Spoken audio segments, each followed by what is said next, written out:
Pai do Senhor Jesus, sejam mais uma vez bem-vindos, meus irmãos, minhas irmãs, ao seu canal de leitura diária da lição da Escola Bíblica Dominical, canal José Carlos Maciel. Quero aqui agradecer a Deus por essa rica oportunidade que Ele está me concedendo de gravar mais um vídeo para o canal, mais um vídeo da leitura diária da lição do primeiro trimestre de 2024, a lição 6. A lição 6 que tem o tema Igreja, Organismo e Organização. Primeiro trimestre de 2024, como você já sabe, tem o tema Corpo de Cristo, Origem, natureza e vocação da igreja no mundo, porque a vocação da igreja no mundo qual é? Pregar o evangelho, ir por todo mundo e pregar o evangelho a toda criatura. Essa foi a ordenança que Jesus deixou para todos os seus discípulos.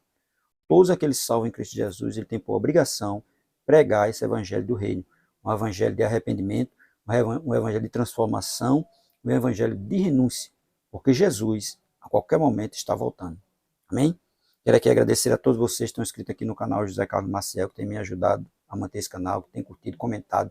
Continue fazendo isso para que o YouTube continue recomendando o nosso canal. Quero agradecer a você que se inscreveu recentemente no canal, que chegou aqui através do vídeo, que tipo de vaso você é. Quero dizer a você muito obrigado por estar aqui junto conosco. Que Deus abençoe a sua vida. E se estiver gostando do conteúdo do nosso canal, indique ele para mais alguém se for possível. Quero agradecer também a você que ainda não é inscrito no canal, mas tem assistido nosso vídeo. Se for possível, se inscreva para nos ajudar. Se inscreva para que esse canal possa crescer. Amém? Nossa leitura diária de hoje se encontra em Atos dos Apóstolos, capítulo 16, versículo 4. Mas vamos ler a partir do versículo 1, que tem como epígrafe a segunda viagem missionária de Paulo. Silas e Timóteo o acompanham. Diz assim, Atos dos Apóstolos, capítulo 16, versículo 1. Vamos ler até o versículo 5.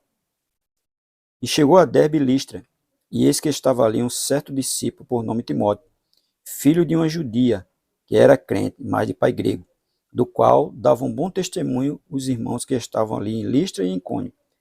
Paulo quis que este fosse com ele, e tomando-o circuncidou por causa dos judeus que estavam naqueles lugares, porque todos sabiam que seu pai era grego. E quando iam passando pelas cidades, lhes entregavam para serem observados os decretos que haviam sido estabelecidos pelos apóstolos e anciões em Jerusalém, de sorte que as igrejas eram confirmadas na fé e cada dia cresciam em número. Veja que quando Paulo passava, né, os anciões, os apóstolos, mostravam ele o quê? Os decretos que foram estabelecidos, né, pelos anciões e pelos apóstolos de Jerusalém, porque a igreja Jerusalém era o quê? Era considerada o quê? A igreja mãe. Então todas as decisões que eram tomadas na igreja mãe, eles passavam para as outras igrejas. E por onde Paulo passava, Paulo observava, né, tudo aquilo que tinha sido decidido, tinha sido ordenado. Porque a igreja tem o quê? Naquela época já tinha o quê? Uma organização, já era organizada. Atos dos Apóstolos, capítulo 16, verso 4, contém uma profunda lição sobre a importância da comunicação e da unidade dentro da igreja primitiva. Paulo e Silas não agiam de forma isolada. Eles estavam em constante comunhão com a comunidade cristã, compartilhando não apenas boas novas do Evangelho, mas também as orientações e decisões tomadas pela liderança da igreja em Jerusalém. Tudo que a liderança de Jerusalém, da igreja de Jerusalém tomava, e eles ficavam sabendo, eles passavam para os irmãos.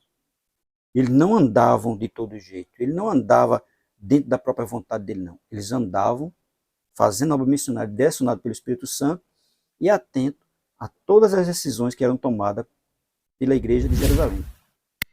E todas as decisões que eram tomadas, eles passavam para os irmãos, provando que a igreja naquela época já tinha o quê? Organização, já era organizada. Não era aleatória, não era de todo jeito, não era feita de qualquer forma, não. Tinha uma organização. É tão tal que na segunda viagem, na primeira e na segunda viagem missionária, quem foi que enviou Paulo? Foi a igreja de Jerusalém. Né? Ele foi enviado pela igreja.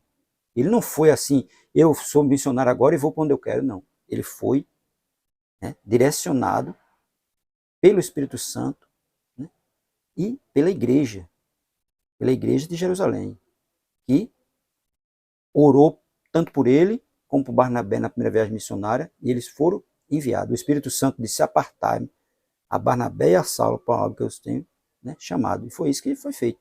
E a igreja orou e enviou os dois. E da mesma forma, na segunda viagem, eles não foram de qualquer forma, eles foram enviados pela igreja, direcionado pelo Espírito Santo, né, e enviado pela igreja, porque já tinha uma organização naquela época. A igreja não era de todo jeito. tinha organização. E por onde Paulo passava, Paulo mostrava aos líderes das igrejas, né, as decisões que tinham sido tomadas, para eles ficarem a par de tudo. Porque a igreja, ela não é desorganizada, ela é organizada. Ela tem uma organização.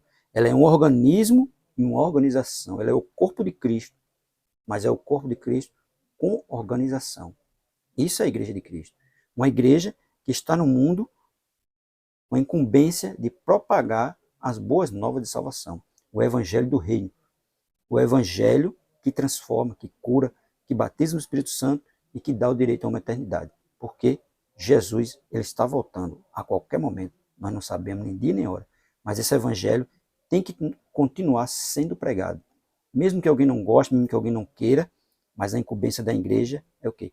Pregar o evangelho, as boas novas de salvação. Amém?